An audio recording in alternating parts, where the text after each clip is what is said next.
So it was once then the long taboo far-right party of France. Now, though, its members scrambling to capitalise on its decisive first-round win in legislative elections here to propel itself to real power. At the same time, France's new left-wing alliance and Emmanuel Macron's centrists also battling to try to prevent them. Those two largely cooperating with many candidates who qualified for the second round, announcing that actually they will not stand to effectively hand over their voters to try to block far-right candidates. Most projections still showing the far-right falling short of an absolute majority, even though the final outcome remains far from certain. Let's hear, first of all, then, from the man who remains, for now at least, France's Prime Minister. Quite sincerely, the stakes are so high for the French. I'm secondary in all this. What I want is to avoid a national rally having an absolute majority, because I sincerely believe that would be catastrophic for the French, for our pensioners, for their savings, and I want a National Assembly where our candidates, together, carry enough weight to protect the French people from the disastrous pledges that have been put forward in this campaign. Well, the left-wing alliance also with very similar sentiments. As far as we're concerned, we applied a clear rule in line with the principles we've always applied. It's not one vote for the National Rally, not one more seat for the National Rally. And we do hope that the Macronist camp will show the same clarity. And indeed, it's not the case, depending on who you speak to.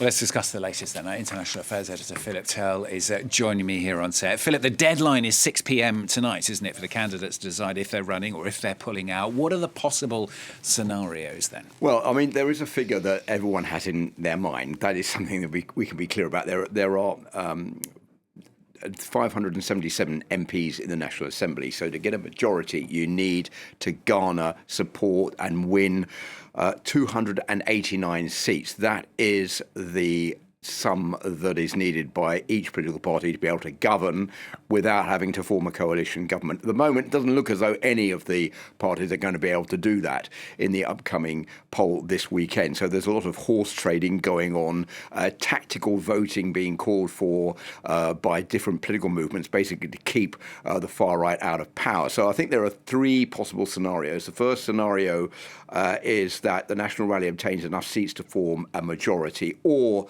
a minority government if it can win support from, for example, the Republican or the far-right party. These are the results of the last legislative election first round last Sunday. So you can see 33.15% for the National Rally, 27.99% for the new Popular Front, that's the left-wing alliance. Ensemble is Emmanuel Macron's party on 20%, and the Republican, the traditional right wing in France, the Conservatives, if you like, on 6.57%. So the National Rally way out in front.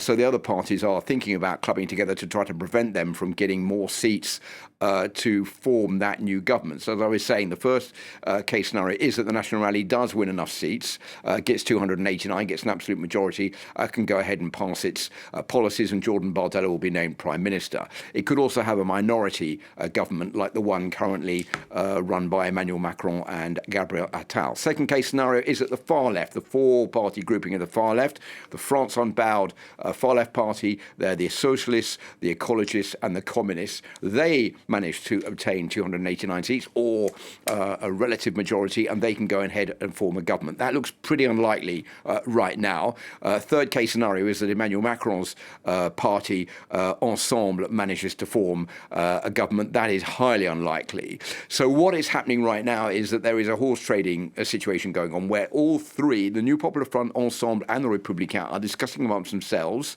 about how they can come together to not talk right now about what they're going to do, but just to club together to stop the National Rally from winning enough seats to be able to form a government. We'll worry about the arguments, the policies we're going to introduce once this is all over. But what we want to do is to club together, because we all agree on that, to stop the National Rally from winning the elections this Sunday.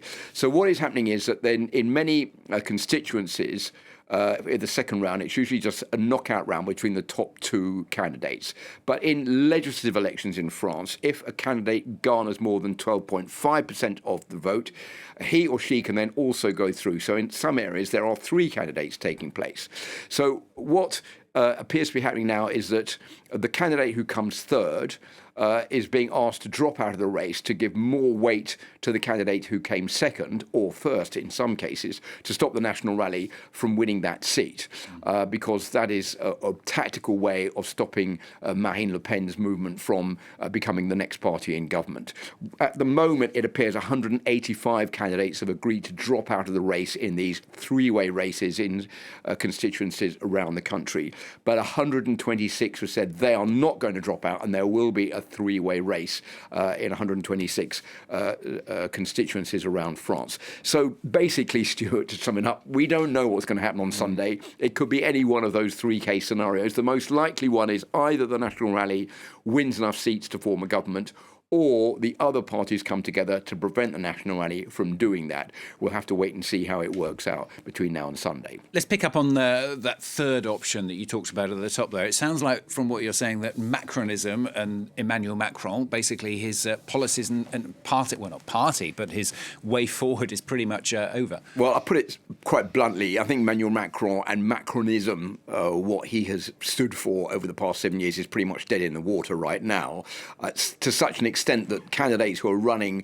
for his Renaissance party don't even want to be photographed with him on their campaign posters, because they know that he is has an effect on the voters that will stop them from supporting any of the candidates. So they're trying to distance themselves from the French president. The problem for Macron, and it's still the same one, is that he's conceived in France or perceived as being aloof, arrogant, and above all, the president of the rich. This is a tag that he's never been able to shake off for all these years since he's been in power. They say, well, he doesn't know what's going on in local towns and villages. He has no idea about the problems that people have to deal with, the fact they can't get a doctor's appointment, the fact they have problems at school, the problem with money, with making ends meet at the end of the month. He doesn't know anything about that. He's totally cut off.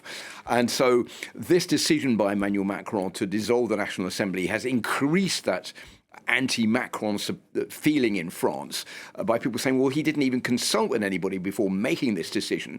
It's lonely at the top. He's only being talked to by his advisors. He doesn't talk to the people he should be talking to, that's to say, the people of France. And that's why he made this decision, which was a disastrous decision, which has opened the door to the National Rally. And that is something that I think he himself, Emmanuel Macron, has a problem in dealing with. So it's for him now going to be very difficult to see how he's going to move forward. The president does still have the right to control defence, for example. He has the right to defend the overseas foreign affairs of France, and he can cancel out certain government policies that he doesn't agree with. But he still will have to negotiate maybe with Jordan Bardella, the far-right prime minister, if he becomes a prime minister of France next week. And he's going to be a lame-duck president trying to do that, because he won't be able to do everything that he would like to do if he's in a situation of cohabitation with a political party from a different political leaning to his own. It'll be much more complicated for him beginning from next Monday.